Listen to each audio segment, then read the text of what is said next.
আমার স্ত্রী, আমার ছেলে মেয়ে, তাদের দ্বীনের নজর রাখা, খোদার কসম এটা আমার প্রধান দায়িত্ব। ঘর যদি নাও মিলে ওরা করতে পারবে, সোফা যদি আমি করে দিয়ে যাইতে নাও পারি ওরা পারবে। আমার আব্বা আমাদের 5 ভাইয়ের জন্য ঘরও করে দেয় নাই, ফার্নিচারও কিচ্ছু কিনে দেয় না, কিচ্ছু না। আমার আব্বার মৃত্যুর পরে আমি কিছুই পাই নাই, ঘরদুয়ার ফার্নিচার কিচ্ছু লাগে নাই। কিন্তু বরাবর 9 বছরের ব্যবধানে আব্বার ইন্তেকালের পরে ঠিক 9 বছরের ভিতরে আমরা 5 ভাই আলাদা জমিও কিনছি, বিল্ডিংও করছি, ঘরদুয়ার ফার্নিচার সব কিনা হয়েছে। আপনি চলেন একজন একজন করে আপনাদের দেখাবো আমরা 5 ভাইয়ের বাড়ি। কথা বুঝছেন? মিলে গেছে, দুনিয়া মিলে যায়, বাপ ছাড়াও দুনিয়া হয়ে যায়। কিন্তু বাবা 5 ভাইকেই আলেমে দ্বীন বানাইছে। বাবা থাকতে এটা দেখে গেছে আব্বা, আব্বা জীবিত থাকতেই আমাকে 5 জনের পড়ালেখা শেষ হয়েছে আলহামদুলিল্লাহ। এমনি বললাম আরে বুঝার জন্য বুঝাই, এটা আমার বাবার দায়িত্ব। ঘর করে না দিলেও চলবে, বিল্ডিং করে না দিলেও চলবে, ওগুলা হয়ে যায়। ও সোফা এক সেট বানানো এত কঠিন কিছু না, সোফা এক সেট 60-70 হাজার টাকা। এটার লেগে এত মিশা কথা কন লাগে না, এত টাকা সুদ খাইতে হয় না, এত বাটফারি করন লাগে না। ডাইনিং টেবিল একখান বানানোর লাগিয়া 6খান চেয়ার বানানোর লাগে আপনি মিথ্যুক বছরের পর বছর হারাম করে সুদ খায়, ঘুষ খায়, কিস্তি নেয়। আরে না ফরমান বিনিময়ে কি বানাইছ? হ্যাঁ, ঘরে কি বানাইছ দেখছি না আমরা।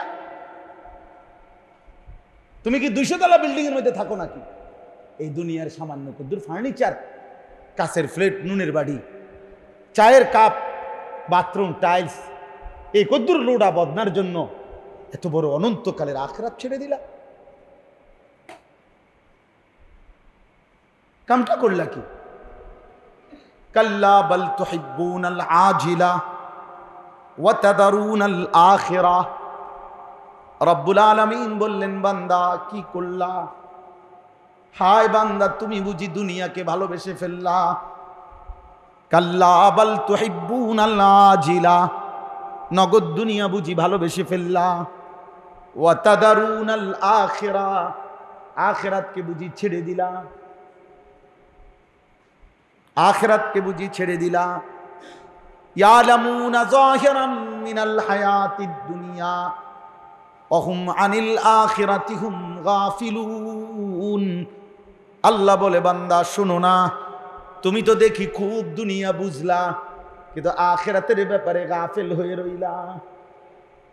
70 বছর আগের দলিল বাইর করে লাইছে, 90 বছর আগের দলিল কালি দিয়া টাকা খাবাইয়া 90 বছরের আগের দলিলের লগে এমন ফেস লাগাই দিছে দিয়া, সত্য মিথ্যা সিটারি বাটফারি করে 3 শতক জায়গা নিয়ে আনিছে। কামিয়াব, কামিয়াব বাটফার, কামিয়াব হয়ে গেছ। 3 শতক জমি তোরে বেহেস্তে দিব। হ্যাঁ আমরা বেড়া দেখছত নি? বেড়া কেমনে জমি উদ্ধার করন লাগে, তুই পাইতি না? তোর মতে এরম হেসা কথা কইলে হ্যাঁ ইতা নয়তো না, বুদ্ধি লাগে। হ্যাঁ বুদ্ধি, এটা বলে বুদ্ধি। বাটফার, বাটফারই না লাগে এটা না বলবি বেটা, তো বুদ্ধি লাগে কি আবার? হারামখোর,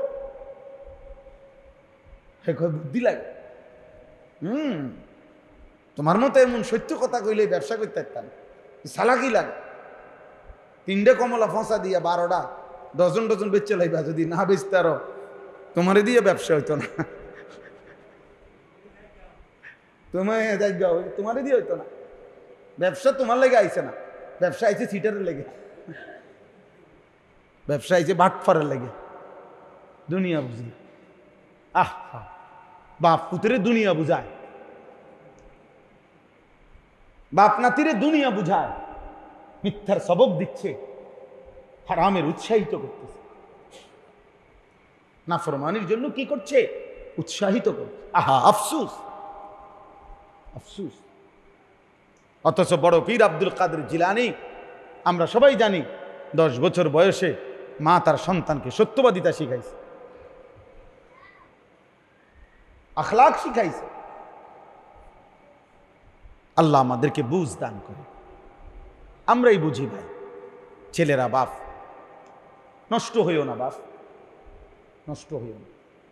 কেউ তোমারে মনে রাখবে না। তোমার নিজের লাইফ তুমিই তো দেখাও। শেষ পর্যন্ত ছেলে পেলের এখন হালাত হইল, কেউ যেহেতু তারে দেখে না, এই জন্য নিজের ছবি নিজেই সারাক্ষণ নিজে নিজেই হাসে, নিজেই সেলফি তোলে, নিজে হাত আলগি দেয়, নিজে হাসে, নিজে কাইত হয়, শীত হয়। প্রতিবন্ধী যে তার সিরা, যে তার সিরা, তো তারা তার সিরা পাগল, তারাই তো এরকম নিজে নিজে হাসে, নিজে নিজে যেটা মন চায় এটাই করে। আমার তো এই জন্য সবসময় এটা মনে হয়, মোবাইলে যারা সেলফি তোলে, নিজের ছবি নিজে উঠে উঠে ইয়া করে, এরা প্রতিবন্ধী, তার সিরা পাগল। এটা মাতাল ছাড়া আর কিছু, এটা মাতাল।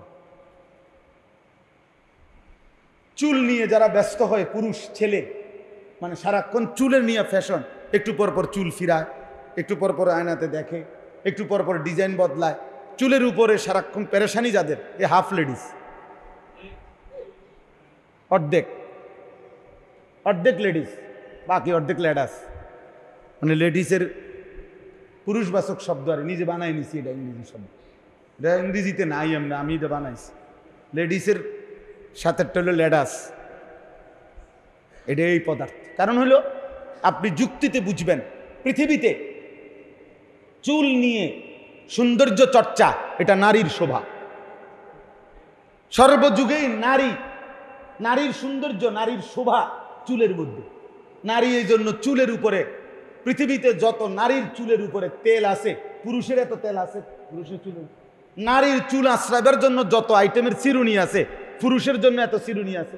বোঝা গেল চুল নিয়ে খুব সৌন্দর্য চর্চা করা, ব্যস্ত থাকা, এটা কার শোভা? নারীর শোভা। তো তোরে যেহেতু দুশ্মনে চুলের উপরে ব্যস্ত করে দিলে, তোরে হাফ লেডিস বানায় দিল। আর কিছুদিন চেষ্টা করলে ফুল লেডিস হয়ে যাবে, অথবা কমপক্ষে ট্রান্সজেন্ডার হওয়া যাবে এতটুকু। এটারও তো প্রচারণা চলতেছে, ঠিক না? হ্যাঁ, ট্রান্সজেন্ডার মানে ঘুমাইছিল জায়গা ওইটা বলতেছে, এখন আমার মনে হইতেছে আমি তো ছিলাম 15 বছর ছেলে, এখন আমার কাছে কেন জানি মনে হচ্ছে আমি মেয়ে। আর ওই ইউরোপের বেঈমানরা ওরা বলে দিছে, হ্যাঁ যদি তোমার মনে হয় তুমি মেয়ে, তাহলে তুমি মেয়ে। কত বড় নৃশংস, অসভ্য, নিকৃষ্ট। এই বাংলাদেশে যে জাতিসংঘের মানবাধিকার কমিশনের নামে যে অফিস আনতে চাচ্ছে, এখানে যেই কর্মকর্তাকে আনতে চাচ্ছে, সে এরকম একজন পুরুষ, যে যারা পৃথিবীতে সমকামিতা প্রচার করে, পুরুষে পুরুষে, নারী নারী স্বাভাবিক সম্পর্ক করবে, বৈবাহিক সম্পর্কের মতো। নাউযুবিল্লাহ। সে এমন একজন, আর এই বাংলাদেশে আনতে চাচ্ছে বারবার ওলামায়ে কেরাম সহ বিবেকবান মানুষ প্রতিনিয়ত এর প্রতিবাদ করছে। এই জন্য বাপ, আমার কথা এটা, আমি এতগুলো কথা বললাম, কি কথার উপর? আমি এই কথার উপরে বলছি যে প্রথম যে কথা আমি শুরু করছি, যে নিজের জন্য শোনেন। মনে আসেনি এই কথাটা? আপনি একাই শুনুন। যদি কেউ না থাকে, আমি একাই লড়ব, আমি একাই লড়ব, আমি একাই সেজদা দেব, আমি একাই আমার মালিকের গোলামি করব। ফাইদা ফারাগতা ফানসা, কোরআনে আছে, নবীকে আল্লাহ বলছে, বন্ধু সারাদিনে মানুষকে আল্লাহর দিকে ডেকে যত কাজ করেন, সব কাজ মানুষের সেবায়, মানুষের কল্যাণে, যা কিছু আপনি করেন, এগুলো থেকে রাত্রিতে যখন একাকী হবেন, অবসর হবেন, এবার শুধু আপনি ফানসাব, একাকী, কঠোর পরিশ্রমে, কঠোর ইবাদতে আমি আল্লাহর সাথে মনোনিবেশ করবেন।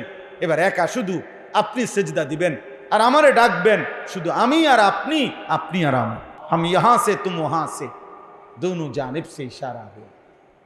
জমিন থেকে আপনি ডাকবেন আমারে, আর শাজিম থেকে আমি ডাকবো আপনাকে। ফাদকুরুনি আযকুরকুম, ফাদকুরুনি আযকুরকুম। আল্লাহ বলে, তুমি আমারে ডাকো, আমি তোমারে ডাকবো। জমিন থেকে বান্দা বলে আল্লাহ, বান্দা আল্লাহ রাব্বুল আলামিন বলবে আরশ আজিম থেকে বলো না বান্দা।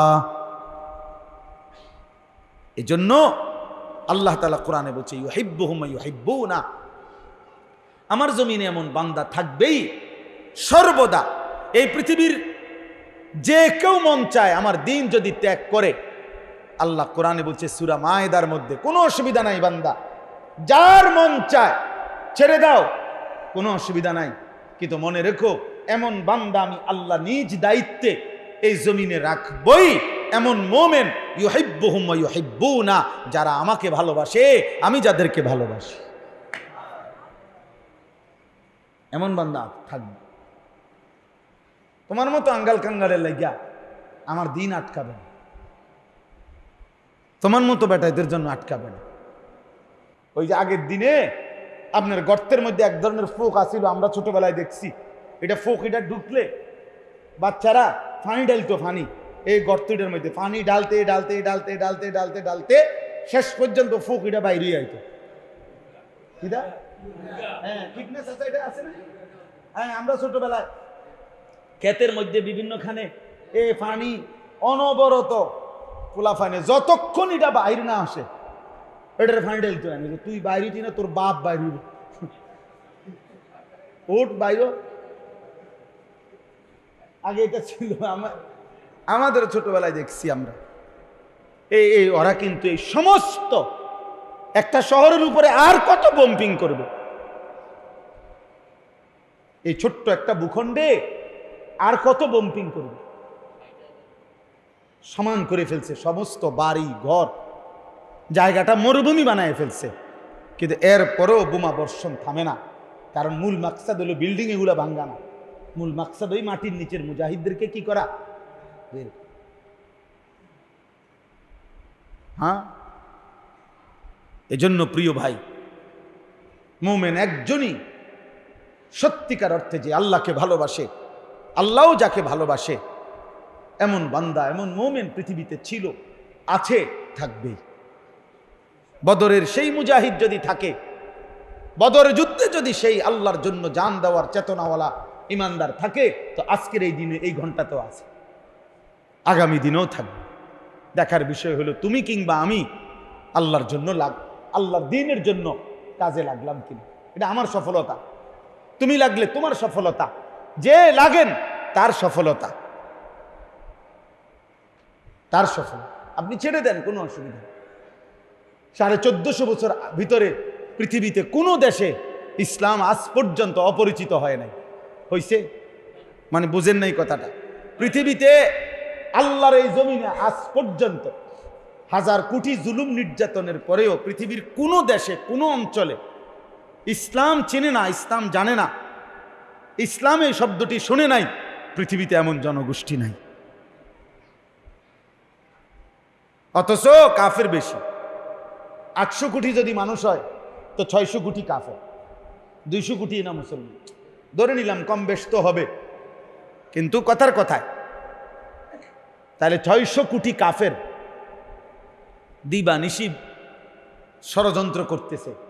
আবার এই 200 কোটি মুসলমানের মধ্যেও তো মুনাফিক আছে, 200 কোটি মুসলমানের মধ্যে তো নাস্তিক আছে, 200 কোটি মুসলমানের মধ্যে মুরতাদ আছে, 200 কোটি মুসলমানের মধ্যে ইয়াহুদিদের কাছে সব বিক্রি করে দিছে নিজের ইমান, এমন আছে না নাফরমান? এরাও তো, এই ঘরের শত্রুগুলাও তো ষড়যন্ত্র করছে। কিন্তু কি হয়েছে এতে? এতে কোথায়, পৃথিবীর কোন জায়গায় ইসলাম হারিয়ে গেছে বলেন?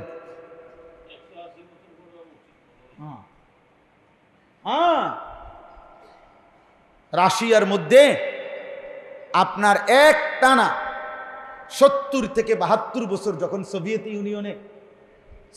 ইউনিয়ন ছিল আগে রাশিয়া, এখন না কয় রাশিয়া, আগে 14টা বা 16টা ছোট্ট ছোট্ট রাষ্ট্র মিলে সোভিয়েত ইউনিয়ন ছিল। এখন যেরকম কয় যুক্তরাষ্ট্র, যুক্তরাজ্য, যেমন আমেরিকা এবং ইংল্যান্ডের সাথে আরো সংযুক্ত কি আছে, ছোট ছোট দেশ আছে। আমেরিকার লগে জেডি, এগুলারে কয় মিল্লা যুক্তরাষ্ট্র। ইংল্যান্ডের সাথে যেগুলো মিলে আছে এগুলারে বলে যুক্তরাজ্য। তো ওইরকম সোভিয়েত ইউনিয়ন রাশিয়ার সাথেও কি ছিল, যুক্ত ছিল। এই 72-70 বছরে এক টানা সোভিয়েত ইউনিয়ন যখন ছিল, কার্ল মার্কস, লেনিন, মাও সেতুংদের আমলে, তখন তাদের ঘোষণা ছিল মাটির উপরে মুসলমানের এক বিন্দু কোনো চিহ্ন থাকতে পারবে না। কোনো মসজিদ, কোনো মাদ্রাসা, কোনো মক্তব খোদার কসম ছিল না। 72 বছরে আজান দেওয়া নিষিদ্ধ ছিল। কোনো বাচ্চার নাম মুসলিম নাম রাখা নিষিদ্ধ ছিল। আরবি শব্দ উচ্চারণ করা নিষিদ্ধ ছিল। এখানে উচ্চারণ করলে রাত থাকতে থাকতেই সে এমনভাবে হারিয়ে যেত, গুম হয়ে যাইত ইনকুইজেশনের মাধ্যমে, যে পরের দিন তার লাশ খুঁজে পাওয়া যাইত, অথবা আর কোনো দিন কেউ জানতেও পারতো না সে কোথায় হারিয়ে গেছে। কথা বুঝছেন না? তাইলে এই রকম 70 বছর পরে, জুলুমের পরে মুসলমানের নাম নিশানা যখন ছিল না, তখন আমরা কিতাবে, এটা ইতিহাসের নির্ভরযোগ্য কথা, এই সময়কার কথা, আপনার এই 1900 সময়কার কথা। এরপরে যখন সোভিয়েত ইউনিয়ন ভেঙে গেল, একটা পর্যায়ে আইসা এই আফগানের সাথে যুদ্ধ করছে, কিন্তু টিকে নাই। শেষ পর্যন্ত সোভিয়েত ইউনিয়ন ভাঙ্গা আলাদা আলাদা ছোট বড় রাষ্ট্র হয়ে গেছে। এখন রাশিয়া শুধু রাশিয়াই। কিন্তু বলার বিষয় হলো, এই 70 বছর পরে যখন মুসলিম 6টি রাষ্ট্র হয়েছে সোভিয়েত ইউনিয়ন থেকে ভেঙে, ওইগুলার থেকে এমন অসংখ্য 12-14 বছরের বাচ্চা পৃথিবীবাসী দেখছে যে 12 বছর 14-15 বছরের ছেলে মুসলমানের সব হাফেজে কোরআন। এখন এইটা রীতিমতো গবেষণা করছে ওনারা, তারা ইউরোপিয়ানরা, যে এটা কিভাবে সম্ভব হয়েছে। 72 বছর 70 বছর যদি মাটির উপরে একটি প্রতিষ্ঠান না থাকে, একটা মসজিদ না থাকে, একটা মক্তব না থাকে, একটা মাদ্রাসা না থাকে, একটা আরবি শব্দ উচ্চারণ যদি নিষিদ্ধ থাকে, আর নামটা পর্যন্ত, আজান পর্যন্ত নিষিদ্ধ থাকে, তাইলে 12 বছরের বাচ্চা হাফেজ করতে আইয়ে। আপনি বুঝেন নাই মনে কথা। 14 বছরের বাচ্চা হাফেজ আইব কর্তিকা। হাফেজ পাওয়া যাইতে পারে 80 বছর বয়স্ক, যে হয়তো উনি আগে হয়েছে। এই সাইজের বাচ্চা হাফেজ হইল কেমন? এই পড়লো কই? এই শিখলো কোথায়? কসম আল্লাহর কিতাব, ইতিহাসের কিতাবে আছে, মুসলমান সেই সময় মাটির নিচে নিজ বাড়ি ঘরে আলাদা আরেকটা গর্ত করে গভীর, এরপরে ওইখানে নিজেদের বাচ্চা কোরআনের হাফেজকে রাইখা, উস্তাদ মাটির নিচে রাইখা, পৃথিবীবাসী টেরও পায় নাই, নিজের মাটির তলে রাইখাই সন্তানকে আল্লাহর কোরআনের হাফেজ বানাইছে।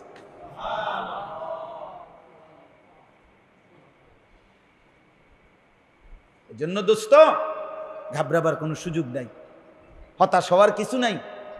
ইসলাম হেরে যাবে, মুসলমান হেরে যাবে না, হারবে না।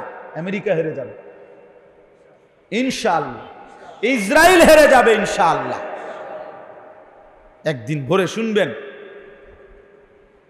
একদিন সকালের সূর্য উঠবে, শুনবেন ফিলিস্তিনের পতাকা উঠছে, গাজায় মুসলমানের পতাকা উঠছে ইনশাআল্লাহ। বিজয় মুসলমানেরই হবে।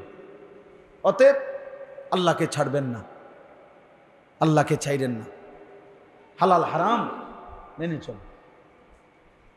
পৃথিবীতে আপনি কিছু না পান, কিন্তু মৃত্যু তো নিশ্চিত, আখেরাত তো নিশ্চিত। আখেরাতে তো জবাবদিহি করতে হবে।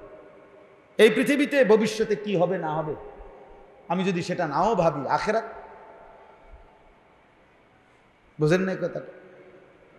আখেরাত আল্লাহ আমাদেরকে বুঝার তৌফিক দান করেন।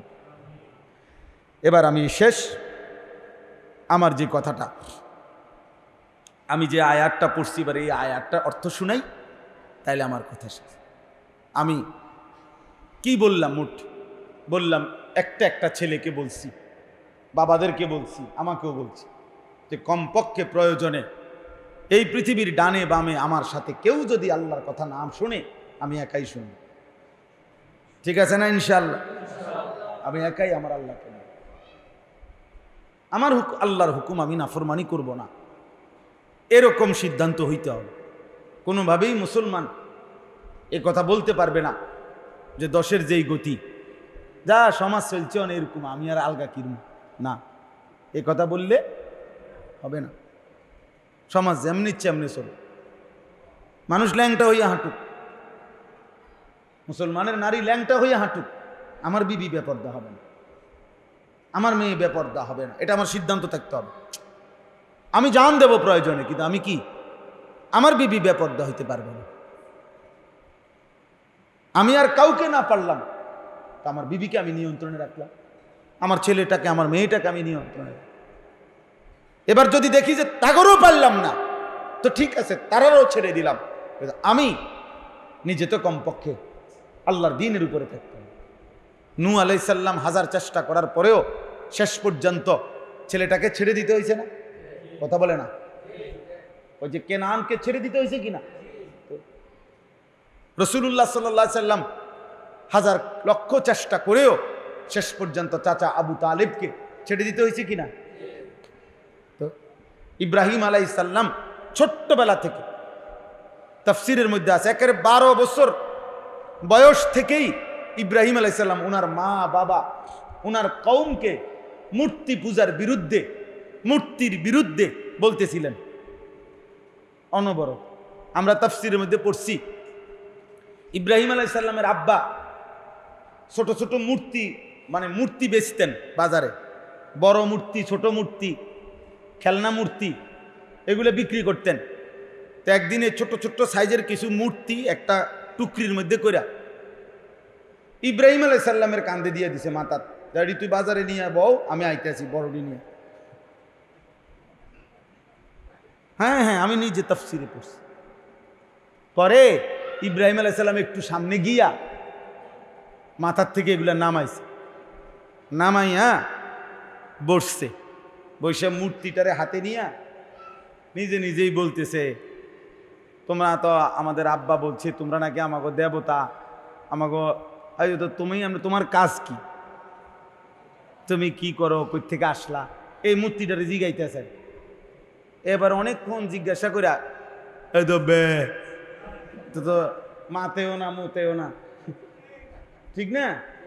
তো ইব্রাহিম আলাইহিস সালাম বলতেছে যে ইন্নালিল্লাহ, তুমি যদি আমার সাথেই কথা উত্তর না দাও, কাস্টমার জিগাইলে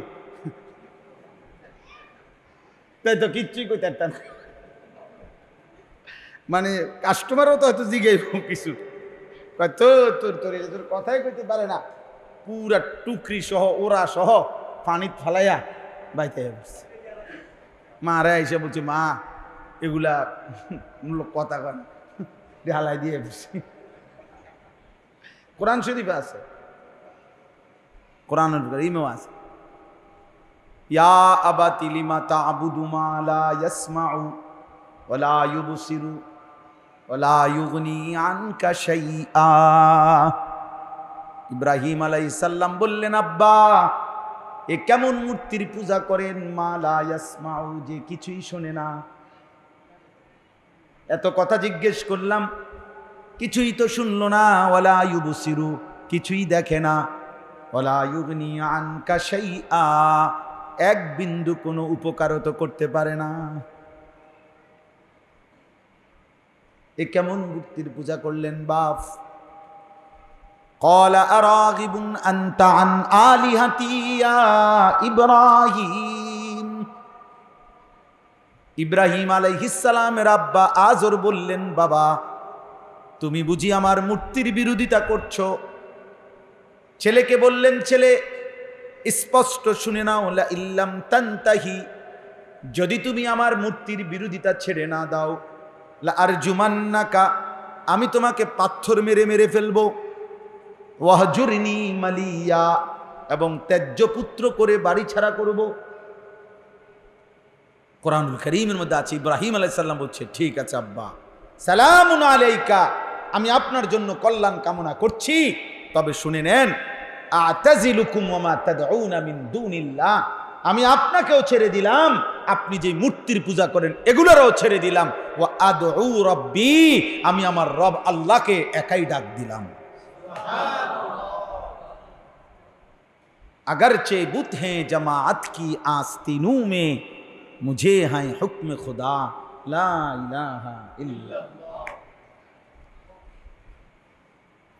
हाँ, লা ইলাহা ইল্লাল্লাহ বলছে আর কি, অর্থ হইল যদি প্রত্যেকের হাতে হাতেও মূর্তি থাকে, যদি প্রত্যেকের বগলে বগলেও মূর্তি থাকে, আমাকে যদি মূর্তির স্তূপেও দাঁড় করিয়ে দেয়, আমি সেই মূর্তির স্তূপে দাঁড়িয়েও বলবো লা ইলাহা ইল্লাল্লাহ।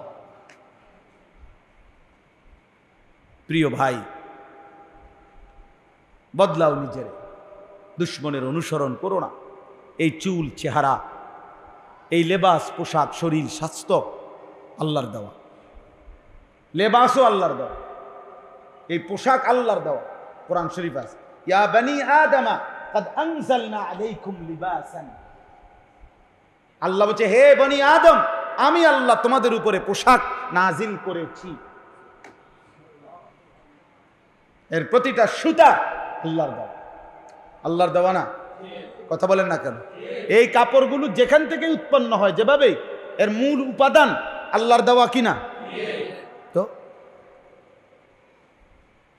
তাইলে ওয়ানজালনাল হাদিদ, এই পৃথিবীর সমস্ত পার্টস, যন্ত্রপাতি, মেশিনারি, আধুনিকতার যত সরঞ্জামাদি, সবকিছুর মূল একটা উপাদান লোহা। আল্লাহ বলেন, সেই লোহা আমি নাজিল করি। ওয়ানজালনাল হাদিদ, আমি নাজিল করছি লোহা। অতএব সমস্ত কিছু ভাব আল্লাহর দেওয়া, কেন আল্লাহকে নাফরমানি করবে?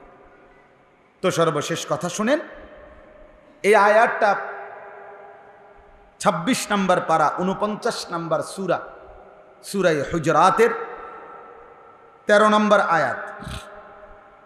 এই আয়াতটা একটা ছোট্ট কথা শুরু। রাসূলুল্লাহ সাল্লাল্লাহু আলাইহি ওয়াসাল্লামের একজন বিখ্যাত সাহাবীর নাম হলো হযরতে বেলাল রাদিয়াল্লাহু তাআলা আনহু।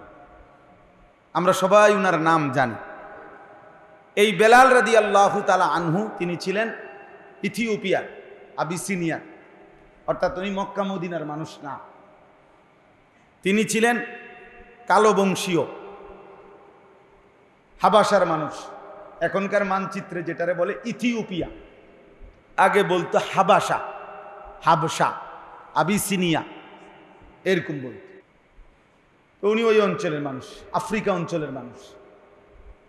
এই বেলালের ইথিওপিয়ার মুসলমান আমি হজ উমরায় দেখছি, কথা বলছি, মুসাফা করছি, কালো একদম, হাসি দিলে দাঁত এগুলা দেখলে এত সুন্দর, এত চমৎকার, মনে যেন কালো মানুষের মাঝখান দিয়ে একটা মুক্তা বাইরছে, এমন সুন্দর লাগে ইথিওপিয়া। তো এই বেলাল রাদিয়াল্লাহু তাআলা আনহু, হযরত আবু বকর সিদ্দিক রাদিয়াল্লাহু তাআলা আনহু উনাকে গোলামি থেকে কিনে আজাদ করে দিছিলেন ইসলামের প্রথম দিকে। অনেক ঘটনা আপনারা জানেন, বেলালের উপরে যে জুলুম নির্যাতন হয়েছিল না, বুকে পাথর চাপা দিয়ে রাখছিল উমাইয়া ইবনে খালফ, মক্কার কুরাইশ কাফেরদের সর্দার অন্যতম একজন। তো এই বেলাল রাদিয়াল্লাহু তাআলা আনহু ছিলেন রাসূলুল্লাহ সাল্লাল্লাহু আলাইহি ওয়াসাল্লামের একান্ত আস্থাভাজন একজন সাহাবী, প্রিয় সাহাবী। নবীজির অর্থ বিভাগের মূল জিম্মাদার ছিল এই বেলাল। রাসূলুল্লাহ সাল্লাল্লাহু আলাইহি ওয়াসাল্লামের ইসলামী খেলাফতের মূল অর্থ যা বরাদ্দ হইতো, যেখানে যা দেওয়ার নবীজি বরাদ্দ দিতেন, এগুলো বন্টন করার পুরা দায়িত্বটা ছিল এই বেলালের। হযরতে বেলাল বন্টন করতেন আর কি। ইসলামীর রাষ্ট্রের যত খাদ্য ভাণ্ডার এবং অর্থ ভাণ্ডার, একদিন বন্টন করতে করতে সব দিয়ে ফেলছে, নবীজির জন্য, নিজের জন্য কিছুই রাখে নাই। তো হযরত বেলাল বললেন, ইয়া রাসূলুল্লাহ, নিজের জন্য কি কিছুই রাখবেন না? আল্লাহর নবী সাল্লাল্লাহু আলাইহি সাল্লাম বললেন, আনফিক ইয়া বেলাল, হে বেলাল, খরচ করতে থাকো। ওয়ালা তাখশা মিন জিল আরশে ইকলাল, আরশের ওই মালিক থেকে কমে যাওয়ার ভয় করো না। বেলাল, বেলাল বহুত মজাদার নাম, বেলাল, বেলালে, এই শব্দের মধ্যেই অনেক মজা আছে, এই নামের মধ্যেই অনেক কোরবানি, অনেক ইতিহাস, অনেক ত্যাগ, অনেক রক্ত মাখা। তো হযরতে বেলাল, রাসূলুল্লাহ সাল্লাল্লাহু আলাইহি ওয়াসাল্লাম যখন মদিনায় হিজরত করে গেছেন, হিজরত করে যাওয়ার পরে যখন সাহাবায়ে কেরামের সাথে পরামর্শে বসছেন যে মানুষদেরকে নামাজের জন্য ডাকার কিভাবে হইতে পারে পদ্ধতি, বিভিন্ন সাহাবী বিভিন্ন পরামর্শ দিচ্ছেন, মানে আমি খুব সংক্ষেপে বলতেছি। তো ওই দিনের জন্য নবীজি পরামর্শ মুলতবি করে বলছে, আচ্ছা ঠিক আছে, অনেক মশওয়ারা আসছে, পরে ফয়সালা হবে, এখন যাও সবাই। রাত্রিবেলা সবাই যার যার ঘরে গেছে। একজন সাহাবী আব্দুল্লাহ ইবনে জায়েদ ইবনে আব্দে রব্বিহি রাদিয়াল্লাহু তাআলা আনহু রাত্রিবেলা স্বপ্নে দেখছে দুইজন ফেরেশতা ওনাকে আজানের এই বাক্যগুলো শিখাইয়া দিছে, যে এগুলো দিয়ে তুমি মানুষকে ডাকো।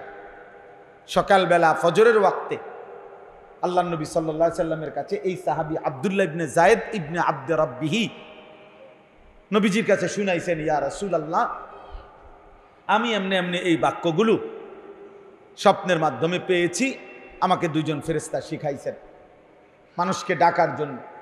আল্লাহ নবী বললেন সাদাকা। সাহাবীদের সামনে বলেন, সে সঠিক বলেছে, এটাই মানুষকে নামাজের জন্য ডাকার আল্লাহর পক্ষ থেকে নির্ধারণ করা বাক্য, আজান। তখন নবীজি বললেন, বেলাল কুম, তুমি দাঁড়াও। আর ওই উনারে বললেন, তুমি এই বাক্যগুলো ওরে শিখাও বেলালকে। আর বেলালকে বলছে, তুমি আজান দাও। এই সেদিন থেকে ইসলামের প্রথম আজান হযরতে বেলাল দিছে। সুবহানাল্লাহ। প্রথম পৃথিবীবাসী আজান শুনছে কার জবানে? হযরতে বেলাল। তো বেলাল রাদিয়াল্লাহু তাআলা আজান দেওয়া এই যে শুরু করলেন, পরবর্তীতে রাসূলুল্লাহ সাল্লাল্লাহু আলাইহি সাল্লামের ইন্তেকাল পর্যন্ত তিনিই ছিলেন নবীজির মূল মুয়াজ্জিন, উনিই ছিলেন প্রধান মুয়াজ্জিন, আজান দিতেন। আরো সাহাবী ছিল দুই একজন সাথে। হযরত আব্দুল্লাহ ইবনে উম্মে মাকতুম উনিও আজান দিতেন, হযরত আবু মাহজুরা তিনিও আজান দিতেন, কিন্তু মূল মুয়াজ্জিন ছিল কে? বেলাল। তো এই বেলাল মক্কা বিজয়ের সময় রাসূলুল্লাহ সাল্লাল্লাহু আলাইহি ওয়াসাল্লাম মদিনা থেকে 10,000 সাহাবী নিয়ে মক্কা বিজয় করছেন। মক্কায় আয়েশা অনেক বড় ঘটনা। আল্লাহ তাআলা যখন মক্কা বিজয় দান করলেন, নবীজি আয়েশা কাবা ঘরের সামনে আয়েশা দাঁড়াইছে। কথা বুঝছেন তো? আয়েশা আল্লাহ নবী সমস্ত 360টা মূর্তি ওনার হাতের লাঠি দিয়ে একটা একটা করে আঘাত করছে, ভাঙ্গা ভাঙ্গা পড়ছে, এগুলো সব সরানো হয়েছে। তো আল্লাহর ঘর কাবা এবং তার আশপাশ শিরিক থেকে, কুফর থেকে কি হলো? মুক্ত হয়েছে, পবিত্র হয়েছে। এখন যেই নামাজের ওয়াক্ত হয়েছে, আল্লাহর নবী সাল্লাল্লাহু আলাইহি সাল্লাম বেলালকে বললেন, বেলাল কাবার ছাদে ওঠো, আল্লাহর ঘরের ছাদে উঠে দাও আজান দাও। তো হযরতে বেলাল কাবার ছাদে দাঁড়াইয়া আজান দেওয়া শুরু করছে। তো মক্কার কুরাইশ কাফেররা তারা একটু দূরের থেকে এই দৃশ্য দেখতেছিল যে কি করে মুহাম্মদ। তো তারা তো দেখছে মূর্তিগুলা ভাঙছে, এডিরে সাফ করছে। এখন কাবার ছাদে উঠাইছে কারে? বেলাল। এই সেই বেলাল যে ইতিপূর্বে মক্কায় ছিল গোলাম, এ তো কৃতদাস, এ তো এই বেলাল যাকে তারা অকথ্য নির্যাতন করছে। আজকে সেই বেলাল কই উঠে গেছে? কাবার ছাদে। গোলাম আজ কতটা উঁচা মর্যাদায় আসীন হয়ে গেছে। তখন এই কুরাইশরা দূরের থেকে দাঁড়াইয়া, কাফেররা নিজেদের কপালের মধ্যে হাত দিয়া আফসুস করতেছিল আর বলতেছিল, হায় মোহাম্মদ, কাবা দখল করে তুমি কাবার এত বড় বেইজ্জতি করলা, এক গোলামকে কাবার ছাদে উঠাই দিলা। এটা তো কাবার বেইজ্জতি, কাবার অপমান। সেটা একটা গোলাম। কথা বুঝছেন? আর তারা বলতে লাগছে, নিজেদের বাপ দাদার নাম উল্লেখ করছে, নিজে নিজে দাদার নাম বাপের নাম বলে, যে দাদা আপনি কবরে গিয়া শান্তিতেই আছেন, এত বড় বেইজ্জতি দেখতে হলো না। বোঝেন নাই কথাটা? আমরা যেই বেইজ্জতি দেখলাম, আপনি দেখতে হলো না বাপ, আপনি মইরা শান্তিতে আছেন। এত বড় অপমান যদি আপনি দেখতেন, দুপুর 2টার পরে দৌড়টা, বোঝেন নাই? গত বছরের দৌড়টা যদি দেখতো আব্বাই, কি কষ্টটা পাইল হইলে। আব্বার জিয়ে না দৌড়টা দিছে, কিন্তু আব্বাই তো দেখছে না। বুঝলেন না কথা? আব্বাই যদি দেখতো কি দৌড়টা দিল। তো এরা এদের বাপ দাদার নাম বলে এরকম আফসুস করতে লাগছে। তখন তারা বংশকে, গোত্রকে বড় মনে করছে যে আমরা কুরাইশ আর সে একটা গোলাম। তখন একজন মুয়াজ্জিন বেলালকে অপমান করে কথা বলার কারণে সরাসরি মহান আল্লাহ রব্বুল আলামিন হযরত বেলালের প্রশংসায় আল্লাহ তাআলা তৎক্ষণাৎ জিব্রাইলের মাধ্যমে কোরআনের একটা আয়াত নাজিল করছে। সেই আয়াতটাই এই আয়াত। এই জবাবটা দিছেন আল্লাহ নিজে। বুঝছেন এটা কেন বলছি? এই আপনার ওই মসজিদের নামের কারণে।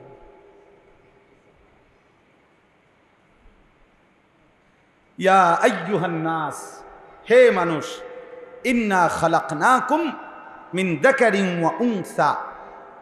আল্লাহ বলেন আমি তো তোমাদের সকলকেই সৃষ্টি করেছি একজন পুরুষ এবং একজন নারী থেকে, আদম এবং হাওয়া থেকে। তাহলে মাতবুরি করো কিত্তা?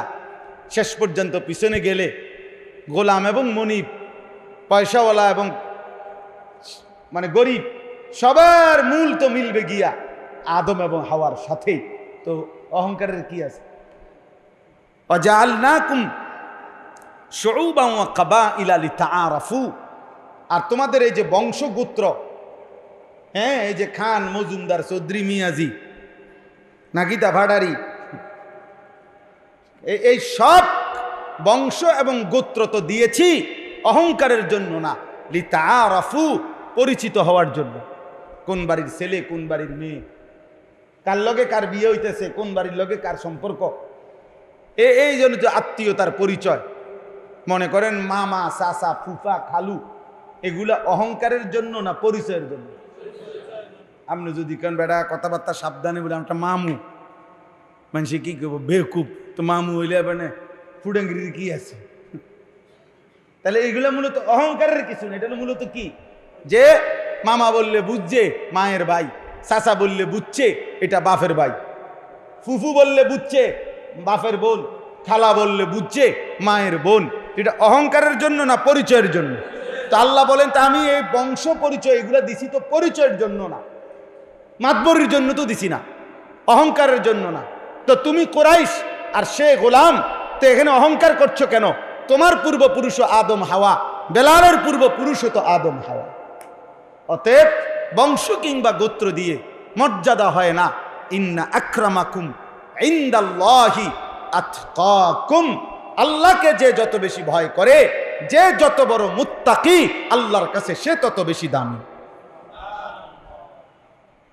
অতএব এখানে কুরাইশের ভিত্তিতে মর্যাদা না, আল্লাহকে ভয় করার ভিত্তিতে কি মর্যাদা। আর নিঃসন্দেহে বেলাল তোমাদের চাইতে বড় মুত্তাকি, আল্লাহকে ভয় করে, তোমরা আল্লাহকে ভয় করো না। অতএব প্রকৃত মর্যাদাবান ব্যক্তিকেই কাবার ছাদে উঠানো হয়েছে। ইন্নাল্লাহা আলিমুন খাবীর, নিশ্চয়ই আল্লাহ হচ্ছেন যিনি সব জানেন, সকল খবর রাখেন। অতএব বাপ, এই শেষ কথা আমার, এটা আবারও বললাম, মূলত আমাদের টাকা পয়সা, আমাদের বাড়ি বিল্ডিং, আমাদের এর ভিত্তিতে আমাদের মর্যাদা না। আমাদের মর্যাদা তাকওয়ার ভিত্তিতে, আল্লাহকে ভয় করার ভিত্তিতে, নবী সাল্লাল্লাহু আলাইহি সাল্লামকে অনুসরণের ভিত্তিতে। ঈমান, ইসলাম, রাসূলের সুন্নাহ ঈমানের কলিজার মধ্যে নাই, আপনি কোনোভাবে, আপনি যদি 7টা মহাদেশের মালিক হন, ঈমানবিহীন ব্যক্তির 1 পয়সা কোনো মূল্য নাই। আপনার জীবনে যদি রাসূলের সুন্নাত নাই, অনুসরণ নাই, তো আপনার মধ্যে সৌন্দর্য বলতে কিছু নাই। সুন্দর শুধুই নবীর সুন্নাত। সুন্দর শুধুই কি বলেন না? সুন্দর শুধুই কি? সুজা হিসাব, চ্যালেঞ্জ হিসাব। এটা এই পৃথিবীতে 1450 বছরের চ্যালেঞ্জ এটা, যে সকল কিছুতে সবচেয়ে সুন্দর তাই যা রাসূলুল্লাহর সুন্নাহ, রাসূলুল্লাহর সুন্নাহ। এই জন্য প্রত্যেকের কাছে অনুরোধ, জীবনটা ঈমানের আলোকে গড়েন, জীবনটা নবীর সুন্নাতের আলোকে গড়েন। আমি ব্যক্তিগতভাবে নিজে বলতেও চেষ্টা করি, আমার বাংলাদেশের 2 জন বড় বুজুর্গ, একজন ঢাকা গাজীপুর কাপাসিয়ার অধ্যক্ষ মিজানুর রহমান চৌধুরী, বাংলাদেশের একজন বড় আল্লাহওয়ালা বুজুর্গ, আলেম দ্বীন, জ্ঞানী মানুষ, জেনারেল লাইনেও শিক্ষিত, ইসলামী লাইনেও অনেক উচ্চ শিক্ষিত আল্লাহওয়ালা। অনেক বড় বড় আলেম উনার হাতে মুরিদ, উনার ভক্ত অনুসারী, উনি একটা কিতাব লিখছেন তালিমুস সুন্নাহ। একজন মুসলমানের জীবনে একেবারে ছোট্ট থেকে ছোট্ট, বিন্দু থেকে বিন্দু আর বড় থেকে বড় গোটা ইসলামের যত সুন্নাত নবীজির সব এখানে আছে। আমি নিজে কষ্ট করে এই বইগুলা সিলেট থেকে আনাইছি বিক্রি করার জন্য। বলছি যে আমি এমনি কোনো আল্লাহর বান্দা যদি কিনে তার উপকার হবে, সে যদি পড়ে একেবারে জীবনে রাসূলুল্লাহ সাল্লাল্লাহু আলাইহি ওয়াসাল্লামের যত সুন্নাত দরকার আমি সব পাবো, দলিল সহ প্রামাণ্য একটা সুন্দর বই। আমি এই বইটা আমাদের এখানে আমরা বিক্রি করি 350 টাকা, যদি কারো সুযোগ হয় কিনবেন। আর এই একটা বই ইমানের 77 শাখা, আমার খুলনার হজরত, উনিও বাংলাদেশের একজন বড় বুজুর্গ, আরিফ বিল্লাহ হজরত মাওলানা মুফতি নুরুল আমিন সাহেব, তিনি এই বইটা লিখছেন ইমানের 77 শাখা। এটা উনি এই জন্য লিখছেন, এই ছোট্ট বইটার মূল উদ্দেশ্য হলো একজন মুসলমান যেন দাগ দিয়া দিয়া মিলায় যে আমার ইমানের মধ্যে, ইমানের যে 77টা শাখা নবী বলে গেছে, আছে কয়টা নাই কয়টা। আমরা যদি একটা একটা পড়ে মিলান, আছে কয়টা আমার মধ্যে, নাই কয়টা। যেটা আছে এটা আলহামদুলিল্লাহ, যেটা নাই এটা কিভাবে আনা যায় এটার চেষ্টা করা। এটা 30 টাকা মাত্র। তো দুইটা বইও নিতেন পারেন, একটাও নিতেন পারেন, যেমনি সুবিধা হয়। সুযোগ থাকলে নিয়েন। আল্লাহ তাআলা আপনাদেরকে তৌফিক দান করেন। আমার একটা ছোট্ট মাদ্রাসা আছে আপনাদের কাছাকাছি, ময়নামতি সাহেবের বাজার থেকে, গরু বাজার থেকে পশ্চিমে বিন্দারসর এটারে কয়। হ্যাঁ, আলহামদুলিল্লাহ এখন পর্যন্ত মাদ্রাসায় প্রায় 500 ছাত্র আছে, 34 জন শিক্ষক কর্মচারী আছে। মাদ্রাসার জন্য আমরা প্রায় 94.5 শতক জায়গা, 1 একরের মতো জায়গা কিনছি আমরা। এই জায়গা প্রায় 2.5 কোটি টাকা জায়গার দাম, দস্তুর সব কিছু মিলে।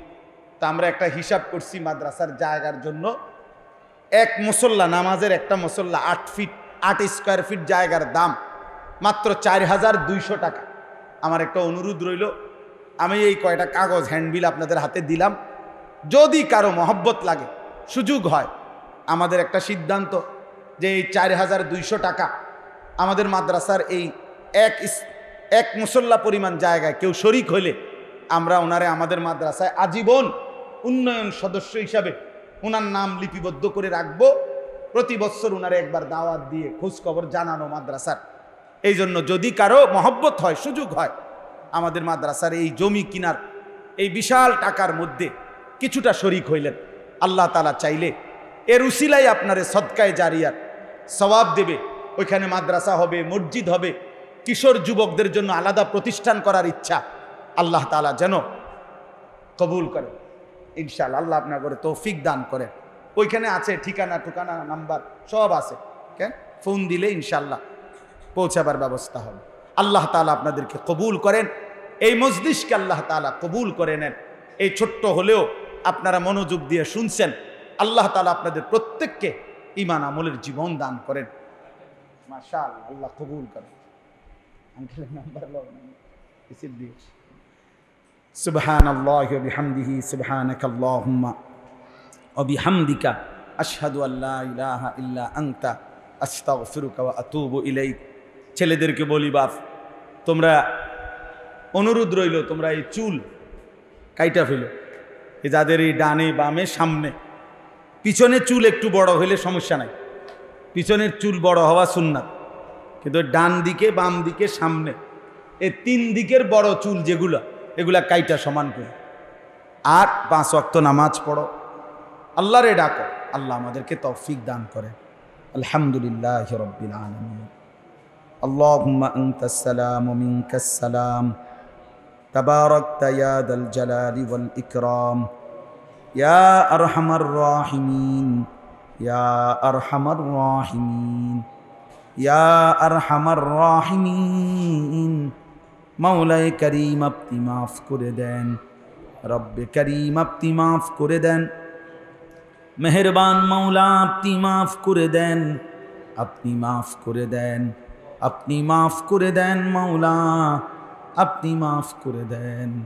আল্লাহ ঈমান আমলের জীবন দান করেন, ইজ্জত আফিয়ত দান করেন, তাকওয়া তহারত দান করেন, হিম্মত ইস্তেকামাত দান করেন, দ্বীনের উপরে থাকার চলার তৌফিক দান করেন, সেজদাওয়ালা কপাল বানিয়ে দেন, কাঁদনেওয়ালা চোখ বানিয়ে দেন, জিকিরওয়ালা জবান বানিয়ে দেন, মোহব্বতওয়ালা দিল বানিয়ে দেন, আপনার গোলামি সুন্নতওয়ালা জীবন বানিয়ে দেন।